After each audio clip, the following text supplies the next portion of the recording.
Life is a choice, right? Everything is a choice. Everything is not what happens to me. It's how I respond to what happens with me. And I learned that early, and that was a godsend. And I'm a faithful guy. I don't have a ton of bad habits. Exercise saved my life, I'm sure. I wasn't interested in being that bitter old man.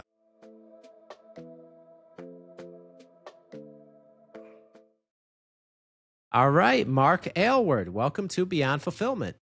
Thank you, Dave. Thanks for having me. Yes, thank you for taking the time to be here. So, Mark, you are a lifelong entrepreneur, most of that time in the staffing industry, professional staffing industry, with a couple exits under your belt. And then you made quite an interesting pivot into coaching through a fascinating story. So, I'd love to have you set the stage for our listeners and just talk about your entrepreneurial journey, like your backstory and how you got to where you are here today. Sure, I'll try and be as brief as I can. As you mentioned, I spent the first, 30 years of my entrepreneurial career as the owner operator of a couple of information technology staffing companies. I put in about 5 years with a mentor of mine, and then he came to me one day and said, I want to stop this permanent placement stuff, and I want to start a consulting firm, and you want to help me with that? And I said, well, tell me what a consulting firm is, and then I'll give you an answer. And so he described it to me and basically said, I'll fund the whole thing and I'll pay you and I'll give you all the strategy, and you'll be responsible for all the tactics, from training and hiring and firing and developing. And training was my favorite part from the very get-go. And so during the course of my second iteration as my own founder with one partner, my mentor had moved on and sold that company, and he gave me a pretty nice sized check, and I used it to start my own company and build a house for my kind of burgeoning family at the time. And then years later, I got into the middle of a very contentious divorce with 3 kids, 2 girls and a boy. And I'll leave it up to your listeners to determine what contentious means, but I got sole custody of my 3 kids as my own attorney at the end of that journey. So that usually answers that question for most people. But it put me in a position where I had to be mom and dad, and I couldn't do the brick and mortar 9 to 5 showing up here every day. I just didn't have the capacity. I had doctor's appointments and teacher's appointments and kids to take care of, all 3 of whom went to different schools and played sports and extracurricular activities. So I said, I'm just going to dive in to those 2 roles, and I'll sacrifice some income and never miss anything. I don't think I missed a practice or a game in 10 years. And I love that part about looking back on it. But the mobility I needed kind of made me rethink my approach. And that was, I'm not going to hire people. I'm just going to take all my experience helping people improve their professional and personal circumstances and translate that into helping men, highly successful men that are like, the outside looks fine and the inside's in turmoil. And when I was in that space, there were no resources for men. All the resources were for women. So I thought, that sounds like a pretty good idea. It suits my skills. It suits my desire. It seems like a purposeful and worthwhile way to spend my time, because when you're in the middle of that situation, it doesn't matter who you are, you're hurting. And a little clarity and a little guidance can be life-changing. So that's the long story short. That's how I ended up where I am today. But poke away at that however you'd like to. Okay. Yeah, there's a lot to unpack there for sure. So let's just start at the beginning too, right? So you're working for your mentor in the IT staffing industry. He comes to you about wanting to start a company and basically gives you some equity for in exchange for you basically running it. He'll fund it, that type of thing. So you do that with your mentor, and he eventually sells the company. And you get a nice sized check out of it, which led you to then be able to start your own next venture. But let's just talk about that whole process. So when you're growing and scaling that company, I mean, talk about what that was like and the lessons you learned from that period of time. Yeah, I mean, there were a couple of years before then. There was a move from Boston to Florida. He was starting this business in Florida, but that's neither here nor there. But I mean, we had everything in front of us. We secured office space. We signed a lease. I remember one time going down to a warehouse full of brand new furniture that had other business owners had spent tons of money on brand new furniture and then gone out of business. And the guy that ran that place, I remember him very well. He said, I'll sell you this stuff like 30 cents on the dollar, because most of these people, they spend money before they make money, and that's just not the way to do it. So I learned pretty early, you don't have to spend much money to start making money, and then you can start using the money that you're making to invest in the things that you need. And that became, like I said, office space, furniture, telephone equipment at the time, computers, all the infrastructure and operational stuff. And then it became human resources, operational people, salespeople, recruiters. So we joined an association. I think it was the National Association of Computer Consulting Businesses. It goes by a different name now. They gave us access to legal contracts and best practices, and so it was a pretty smart thing for him to suggest.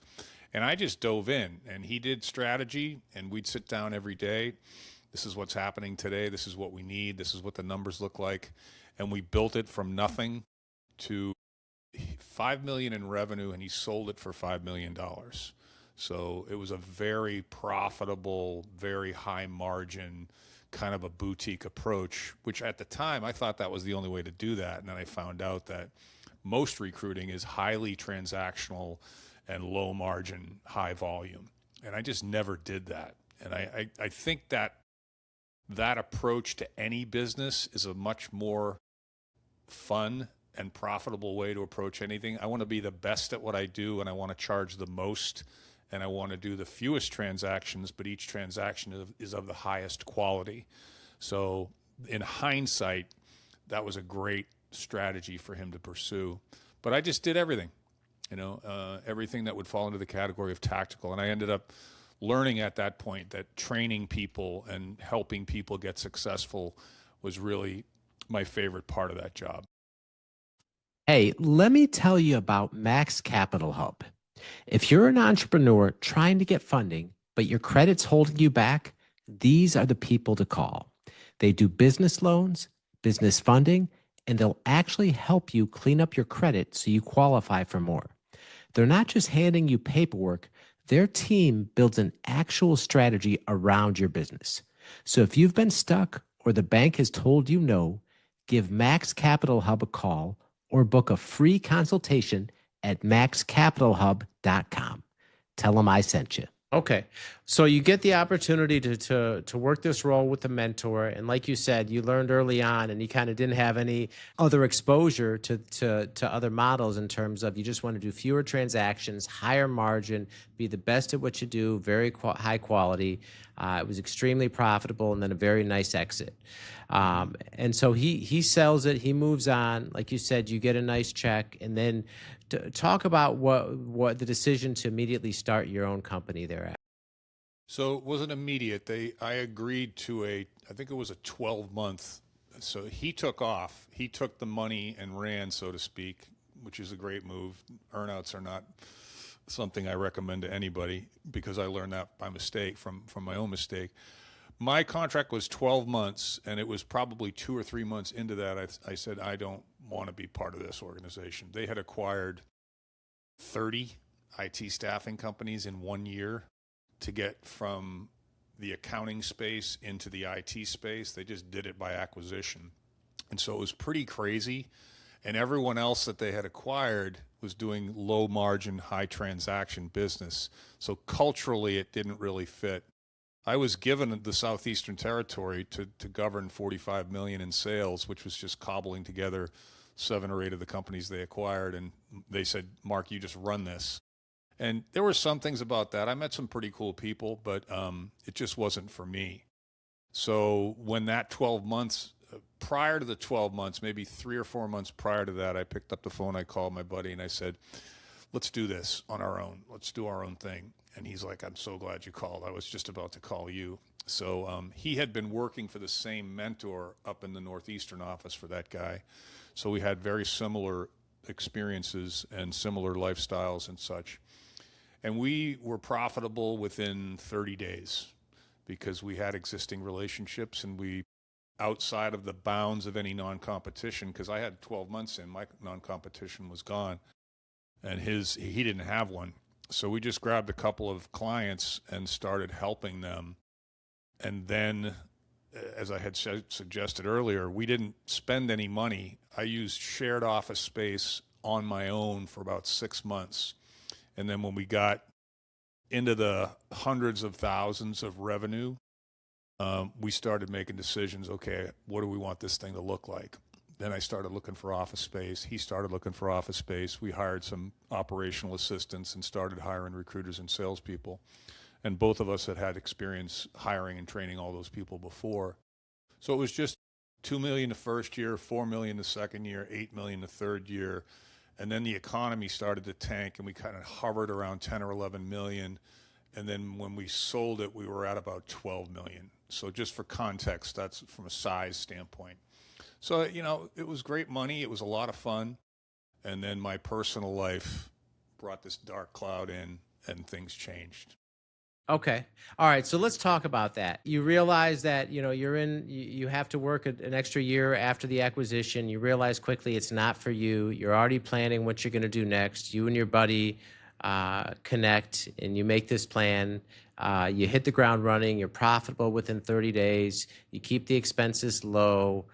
You scale appropriately and you start doing, like you said, 4, 5, 6, 8 million, and the trajectory is going up. You're doing well. You're making good money, and then your personal life goes sideways, and that brought it all down. Like talk about how that happened and what the impact on the business was like during that time. Yeah, I think the thing most people are challenged by is how contentious it was, because when you say contentious, you get this picture in your head about, a guy and a girl arguing and not getting along, and maybe there's some yelling and stuff like that. It was way worse than that. And that's the reason I got sole custody of my kids, because eventually the people in positions of authority determined, this is crazy. These kids they deserve much better than this. So people say things to me like, well, how did that happen? And what was it like? And it was over such a long period of time. And when you get into that situation, most of us, I think, Dave, that enter into divorce, we've never had that before in our lives. It's the first time. So hardship, when you've never experienced that kind of hardship before, and I experience this with my clients now, there's an uncertainty that you're unfamiliar with because you're used to being in control. You're used to making a lot of money. You're used to making decisions, solving problems. You've got that A personality thing going on. And all of a sudden you're faced with this circumstance where it's like, not only do I not know what I've gotten myself into, I don't have any idea what to do, right? And so fear comes in, shame comes in, there's probably some anger in there. All these negative emotions that are not inducive to making big decisions. You should be making big decisions from a state of objectivity. Well, that's a rug that just gets pulled right out from underneath you. And a lot of the work I do is to get guys back to clarity, to get that anxiety gone so they can start making the decisions they've been accustomed to making. So there's too many stories over that period of time to occupy our 30 minutes here, but very contentious. And at the end, after I got 50-50 custody with attorneys, she just didn't pay any attention to any of the things that we agreed to. So I had to go back in a couple years later, and I chose to go in by myself because I wanted to speak on my own behalf. That was the most frustrating thing of the experience with the attorney. I sat in court and I couldn't say anything. I talked to a couple friends who were attorneys, not domestic attorneys and not Florida attorneys, but legal minds that were friends of mine, and I got some advice, and it worked out. And then after that decision, she just disappeared because there was no more leverage. The kids were no longer available to her to leverage. And so we kind of established our own life, and I became mom and dad. And that's, as I said earlier, the reason I needed the flexibility to move around is I had 3 kids to take care of and no one to help me with that, which is also something I kind of had to figure out. If your business is an e-commerce brand, this message is for you. Logistics can make or break you. If you're tired of being just a number to those big box 3PLs, you need to check out our team at Easy DC 3PL. We're a different kind of partner, built specifically for growing brands that ship between 1,000 and 10,000 orders per month. We offer warehousing, fulfillment, and transportation with a focus on personalized service and flexibility. Our central Kentucky location gives you nationwide reach, turning logistics into a competitive advantage. So if you're ready to partner with a 3PL that actually gets your brand, visit easydc3pl.com. There was probably a period of unraveling before it even got to divorce. Like things probably had been going wrong for a while and it just got worse. Like how did that impact your business performance, especially with like when you said this is all uncharted territory, you're not sure how to deal with the situation, you had no experience with it. How did that impact the business at the time? Well, the biggest impact was I was the momentum guy. I was the energy guy. I would walk into the office and I would get everybody fired up. And I'm not that I'm a rah-rah guy, but I love the training and I love the hands-on taking care of people and mentoring and teaching. And when that energy it wasn't tapped, but the volume came way down. And then things started to happen that were distracting me, and I had to go leave the office in the middle of the day to attend to something. One of the kids got hurt, I'd have to go to the hospital, or the attorney filed something, I'd have to go to the courtroom. It just became an untenable thing. And then she started showing up at the office. She started calling my clients, making up stuff about me. I mean, there was nothing beyond her willingness to hurt me. And so I don't say that as an excuse. I don't say that as looking for any sympathy. It just was what it was. And so my partner came to me one day and said, we said at the beginning of this that if one of us wanted to leave prior to any sale or exit strategy or whatever, that the others would say, we'll either buy you out, let's say over a 5-year period, so it doesn't put an undue burden on the finances of the business, but you'd get that price, or we would put it out to market, sell it, and split the proceeds, and that's what we ended up doing. So during that due diligence, even though I was involved, I kind of said, take care of that. If I don't have time for any of that stuff, you don't really want me in the position that I'm in there.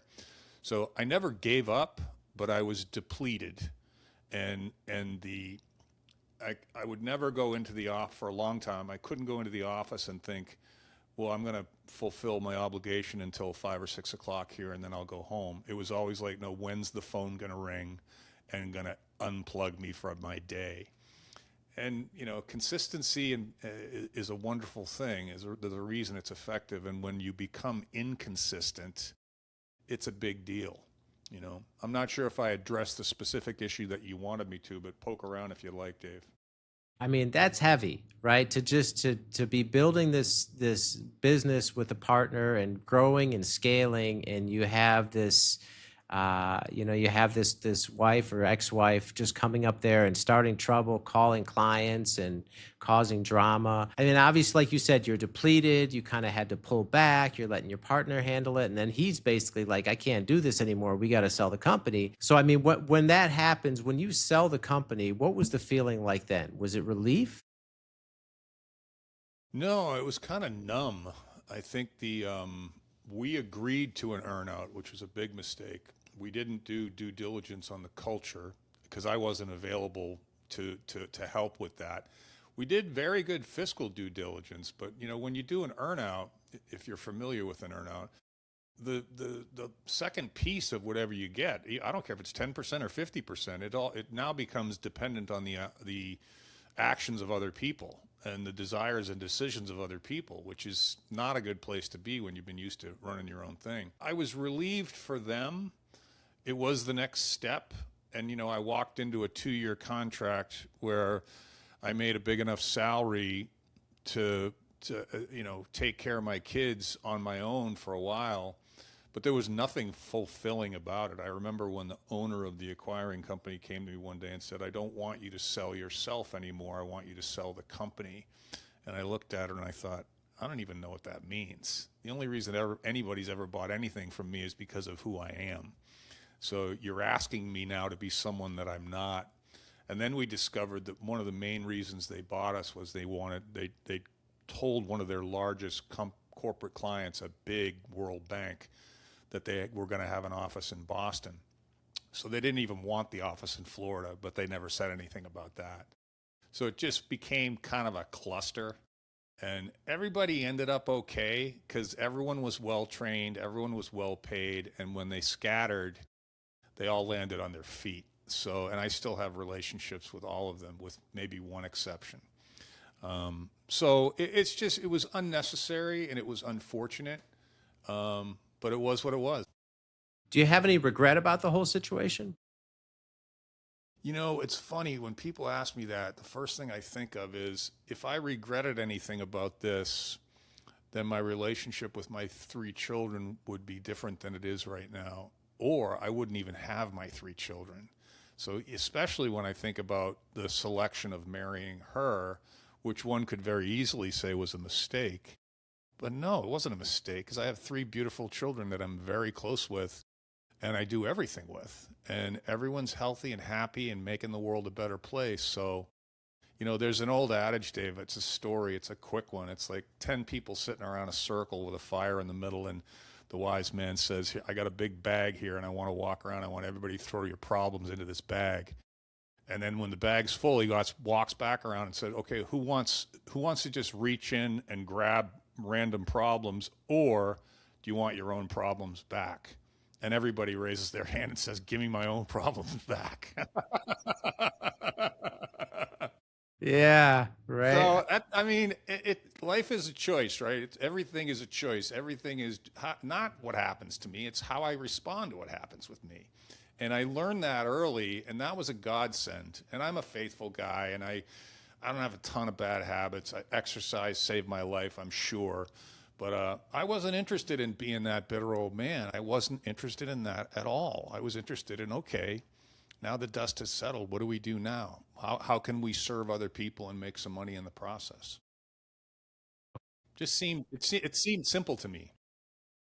If you're still trying to hire locally for every role on your team, you're leaving serious money on the table. Ocean's Talent places AI fluent executive operators. We're talking finance, marketing, operations, EAs, fully vetted, full time, and dedicated to your business. These aren't freelancers or shared resources. They're US caliber talent at a fraction of the cost, backed by a 3-month guarantee. And right now, Beyond Fulfillment listeners get $1,000 off their first hire.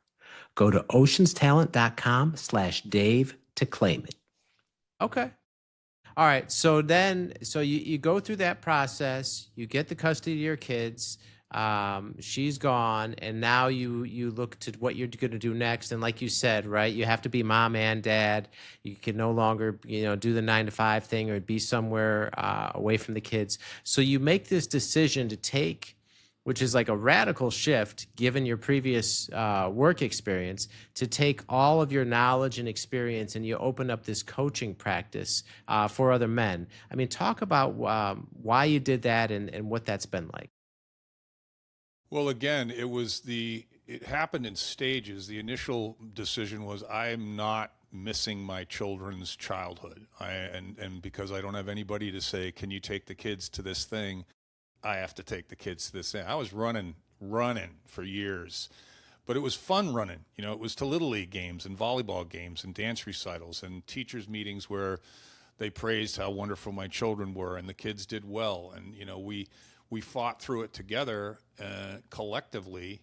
And I wouldn't even call it hardship. It was just adjustment. We moved around a little bit, but yeah, and when you say it was a paradigm shift, I can't remember the phrase you used. It wasn't, because I'll go back to that statement I made earlier. Training people was always my favorite thing to do. And so I was really good at it, because when you love doing something, you tend to be a little better at it than when you don't. And so I had, and interviewing candidates and talking to companies about how they hire people and what makes professional progress possible, negotiation, leadership, all these topics are the same, and what I also found very, very interesting, and I've had a couple guys say this to me, is, Mark, I think the fact that you raised 2 daughters of your 3 kids as both their mother and father gives you something most men don't have. And they would call it things like empathy and listening skills and a lack of judgment. I mean, I would consider myself a type A personality. I mean, I was an athlete. I can be loud. I'm pretty confident, occasionally obnoxious, I suppose you'd have to ask other people. But, and then I all of a sudden have this experience that knocks me down a notch from a humility standpoint. And I realize that I don't feel any judgment about anybody because I know now that anything can happen to anyone. And the humility and the listening skills, I almost want to say it almost created a feminine side, even though that doesn't sit terribly well with me. I think it proves the point, because the success that I have with men now is I get men to open up, to talk about things they aren't normally interested in talking about, willing to talk about. They're scared to talk about it. They don't want to be judged. They really want someone to listen. And so it's given me a unique set of skills coupled with my experience. And I've had a bunch of guys tell me that, which is kind of cool. Quick word from today's partner, NordVPN. Building a business means working from anywhere: coffee shops, airports, hotel Wi-Fi. NordVPN encrypts your connection and protects your data in over 100 countries, all with one tap. Grab the link in the show notes for a big discount and a 30-day money-back guarantee. Now back to the show. Okay. All right. And so talk about your work now too, right? You're niching down to help men specifically in a certain area. Is that right?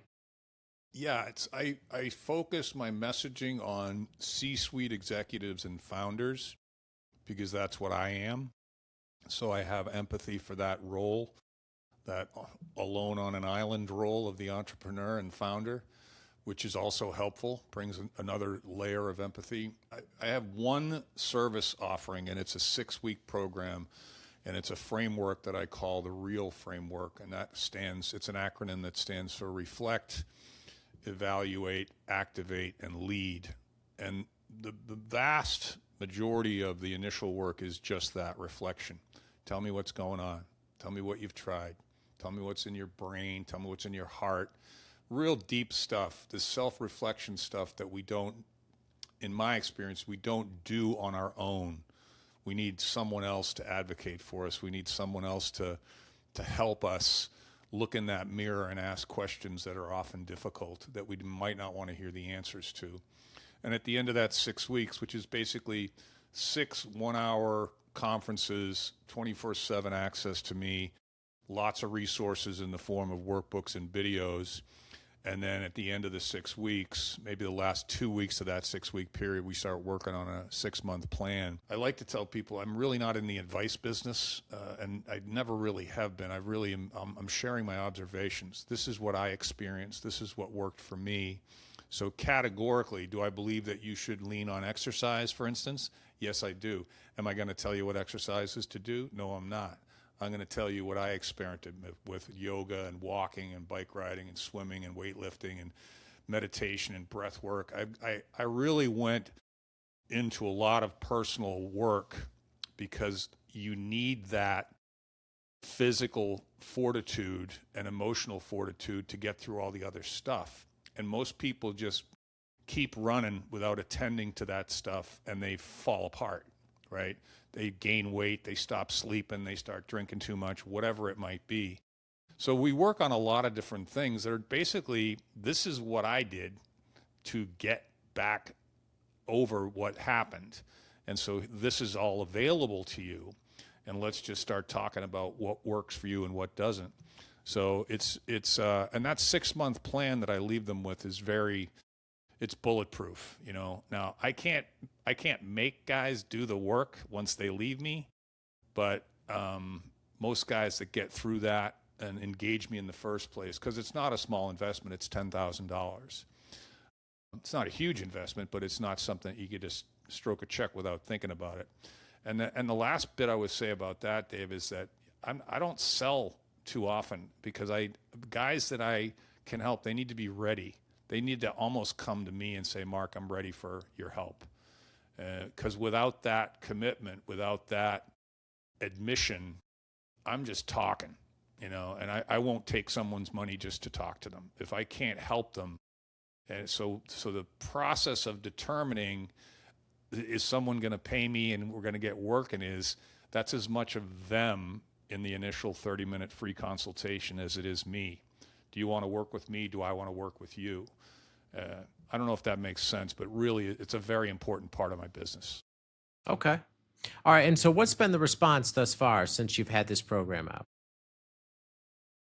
Yeah, people are extremely grateful. They're surprised because they didn't know something like this existed, just like I didn't know it existed because it didn't exist when I was going through it. So once they get over the surprise, it becomes an issue of, I have people say things to me like, you really just took me from a place of complete fog and my windshield is clear now. I know what to do. Not that I'm going to be able to do it, but I know what to do. I know what to worry about and what not to worry about. I have a better understanding of what I have control over and what I don't have control over. And I have saved some guys significant money and significant time because this thing can get costly. And I've gotten some guys back to work, focused enough to get back to work and save their businesses. I have this experience getting custody of my own children. That's an attractive position to a lot of guys.